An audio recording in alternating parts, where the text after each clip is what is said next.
We've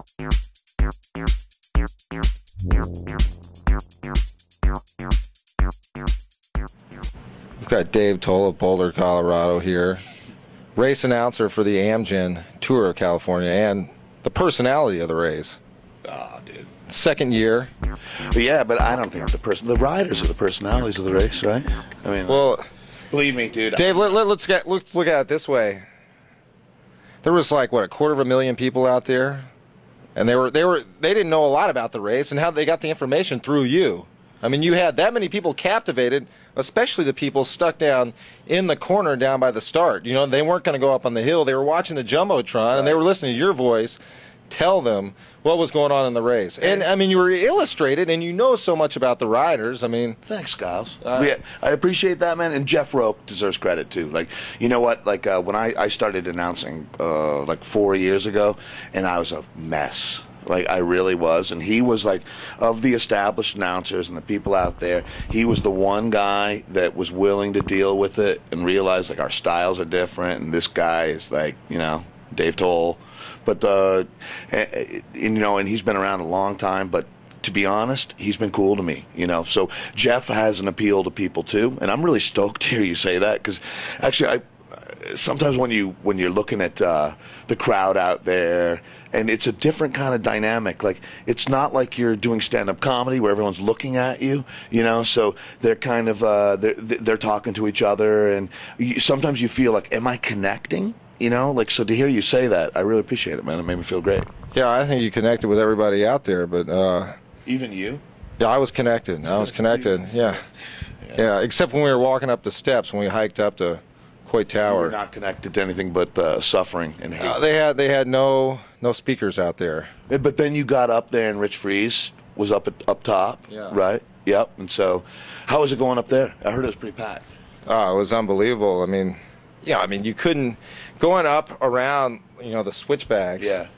I mean, you know, it's like 8 deep. You know, up to the curb. I mean, you couldn't. Last year it was like 2 deep up there. So if they're saying there are 100,000 more, they could be right. That sounds a little inflated to me, but I don't know. I mean, there was not a gap in the course. I mean, there were people the whole way. Wow, that's good for us, man.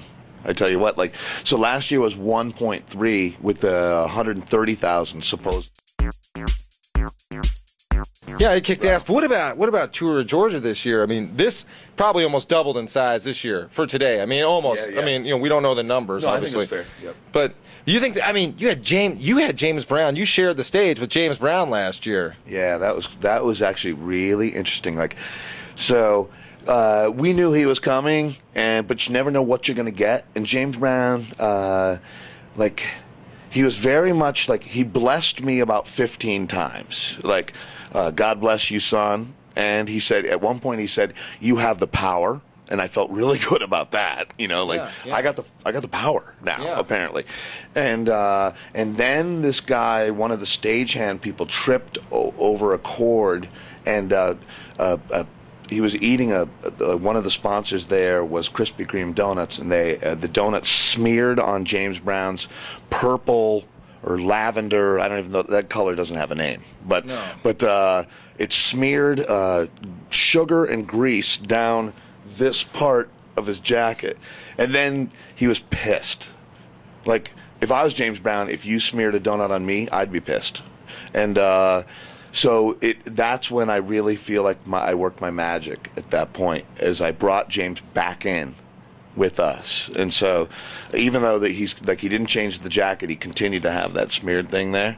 But you know, he was willing to go forward, and then that was when our assistant Kevin, at the time, we have a new one, Stephanie, and she's awesome, but Kevin was great when he did his thing, and he handed James the starter pistol, which definitely made a lot of people uncomfortable, because about 8 of the Georgia State Patrol guys that were with our command group were also involved in the 1998 chase to South Carolina, where he was firing the gun out of the car at them. So that's sort of awkward. You know, when you've got state patrol guys who've been shot at by the person that's the dignitary. But so when James, kind of weird, this is a weird sport. But then James Brown gets the starter pistol, and he looks at me and he goes, never give a gun to a lady. They don't miss. I was like, wow. You know, like, so we're going to start the race, James, you know. And that was the last time that was his last words to me. So never give a gun to a lady. They don't miss. Do you have a gun? Yeah. No, but that's what happened to Bushwick Bill from the Ghetto Boys. He gave it. Yeah. I love like my friend Steve Isles is super into the Ghetto Boys. Yeah. Yep. I lived in Hartford, Connecticut during the troubled Dave Towle era. Do tell. Oh yeah, it went up till about 3 weeks ago actually, but actually it's still going. But I lived in Hartford, Connecticut for a few years, and You've got a northeastern accent. yeah, that's not why. It's a speech impediment. But I lived there in an exclusively black neighborhood, and it was like growing up in Boulder, Colorado, which is obviously just like a milquetoast kind of town. I had a really great awakening to what this world really is, and I was big into that was when Public Enemy was hitting, like that was awesome. I loved it. That was a great time. I mean, what do you play? Like, what's a good set list? You know what? Wow, good call. But so I play stuff like. That's a really good question. I mean, like, it's really varied. Like, You put your iPod on shuffle and just plays your whole collection? No, well, I could if I was in that playlist, but the second you drop an F-bomb, you've got 18 parents. And you got a lot of stuff with F-bombs on. You know, like anyone, I have 3,500 songs on my iPod. There's a lot of words on there that you can't play over the PA, but so it's varied. It would be like something like, it would go like this, like Bob Marley, Matchbox 20, Herbie Hancock with a 20-minute, Herbie Hancock and the Chameleons, right? But into a Led Zeppelin song, into Jurassic 5, or Ozomatli, like that. I know, everyone's going like, wow, you're edgy, Dave Towle. What category are you? Do you race? Yeah. Yeah? Are you over 35? No, I'm not a master. I can race like over 30 master. Right. So you're a 3. I probably should be. You're 4. I don't. I'm a 7, dude. Like I should be a fucking yeah. I feel ashamed actually. I'm kind of I'm thinking about doing a race next year. Oh yeah. Like a local crit, but. You're not going to try to do this race? Or just start off in Missouri? Yeah, tour Missouri.